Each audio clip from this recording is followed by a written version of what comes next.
Juízes, capítulo 17. Naqueles dias não havia rei em Israel, cada qual fazia o que achava mais reto. Versículo 6. A sequência de histórias que veremos a partir do capítulo de hoje confirma o que está relatado no início do livro de Juízes. Foi também congregada a seus pais toda aquela geração, e outra geração após eles se levantou, que não conhecia o Senhor, nem tampouco as obras que fizera a Israel. Juízes capítulo 2, versículo 10. Ou seja, era uma geração idólatra, corrompida, onde cada um determinava o que era correto ou não. O povo tinha se corrompido de tal forma que veremos nos próximos capítulos as consequências terríveis que isto lhes causou.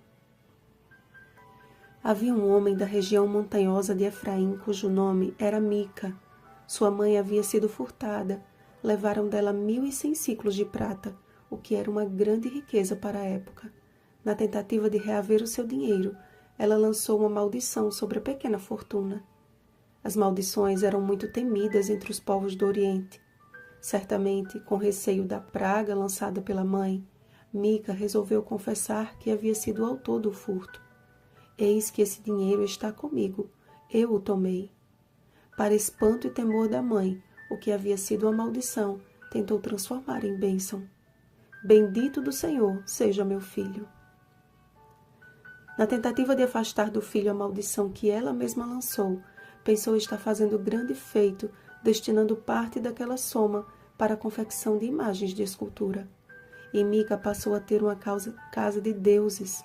Certo dia, ia passando um levita, que andava errante e pensando, vou ficar onde melhor me parecer. Mica lhe ofereceu a sua casa de deuses e uma vida tranquila, se ali ele ficasse e oficiasse como sacerdote.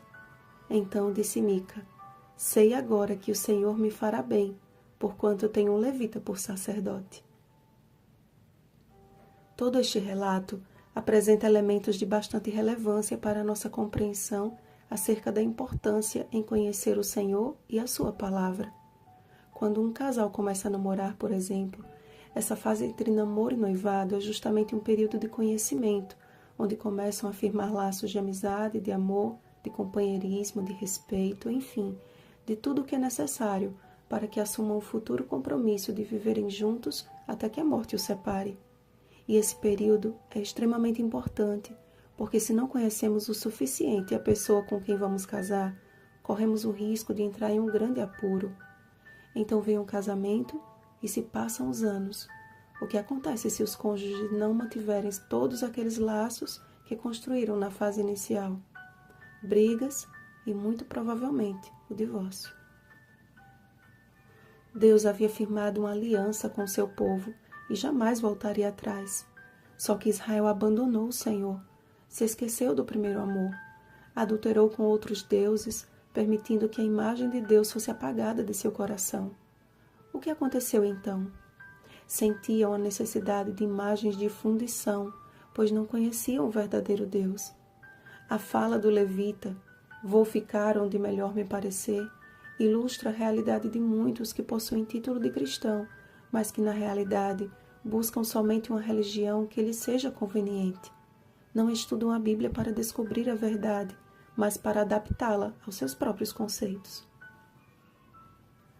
A tentativa de Mica em adorar a Deus da forma errada é um retrato de gerações e gerações que têm seguido pelo mesmo caminho.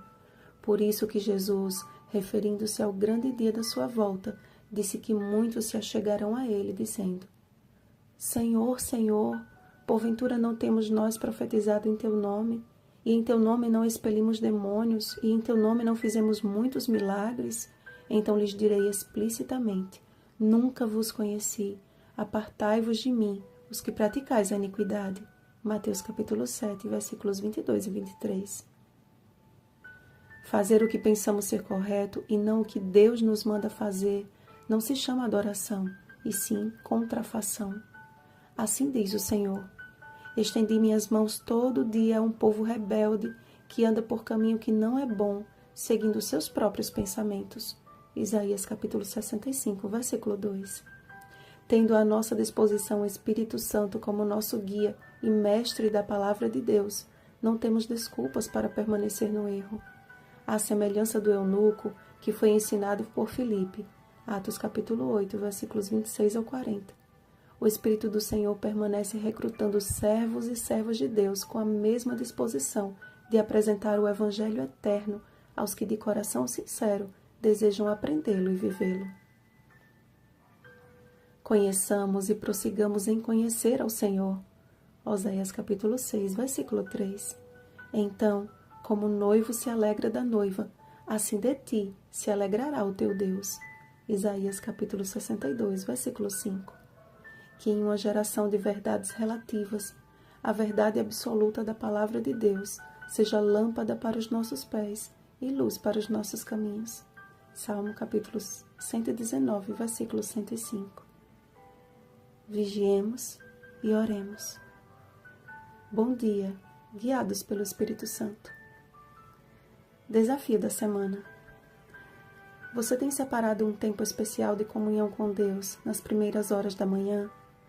Não conheço a sua realidade, mas imagino que deva corresponder à rotina da maioria, corrida e cansativa.